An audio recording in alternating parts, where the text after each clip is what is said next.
মই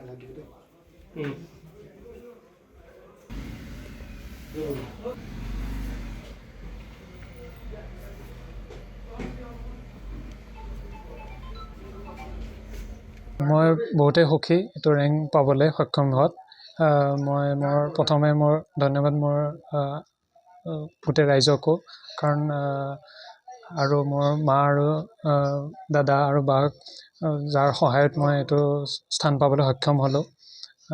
আৰু মই আশা কৰোঁ যে অসমৰ আন পৰীক্ষাৰ্থীও যাতে এইটো এক্সাম দি পেলাই আৰু অসমৰ পৰা ছিলেকশ্যন হয় আৰু অসমখন আগুৱাই যাব। ইয়াৰ বাবে কেনেদৰে প্ৰস্তুতি আৰম্ভ কৰিছিলা আৰু কোচিং ব্যৱস্থাৰ কিবা গ্ৰহণ কৰিছিলা নেকি? হয়, মই অনলাইন কোচিং কৰিছিলোঁ দিল্লীৰ নেক্সট IAS-ৰ পৰা। আৰু মোৰ মতে যে এতিয়া যেতিয়াৰ পৰা অনলাইন বস্তুবিলাক এভেইলেবল হৈ গৈছে, তো আমি দিল্লী নোযোৱাকৈ ঘৰত বহিয়ে পঢ়িলে আমি UPSC নিচিনা এক্সাম এটেম্প কৰিব পাৰোঁ। কাৰণ দিল্লীত গৈ পেলাই পঢ়াটো সকলো কাৰণে মানে দিগদাৰ হ'ব পাৰে। তো সেইটো কাৰণে আমি মানে অনলাইন কৰ্চেছবিলাক ইউজ কৰি মেলি আই থিংক এইটো এক্সাম ভালকৈ দিব পাৰে।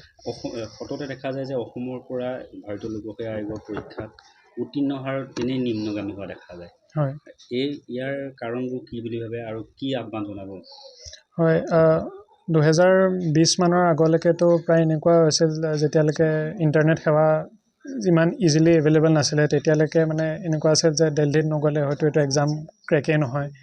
তাৰপিছৰ পৰা যেতিয়া আমি ইণ্টাৰনেট সেৱাটো প্ৰায় চবৰ ঘৰতে এভেইলেবল হ'ল, তেতিয়াৰ পৰা মানুহে মানে অসমৰ মানুহেও মানে দিল্লী নোযোৱাকৈ এইটো এক্সাম দিব পাৰিলে। তাৰপিছত ধৰি লওক ইউটিউবতো আমি ভিডিঅ' দেখি পেলাই আমি উৎসাহিত হওঁ।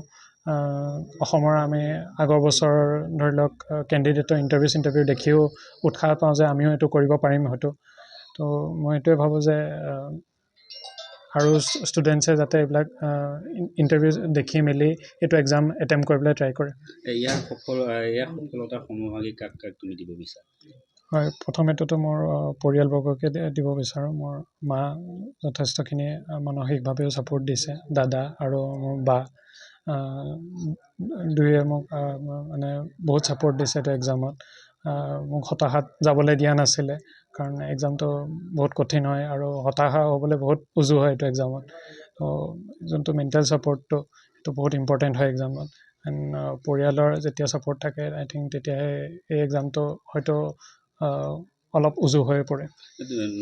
তুমি এগৰাকী নৱপ্ৰজন্ম প্ৰতিনিধি হিচাপে নৱপ্ৰজন্মলৈ কি আহ্বান?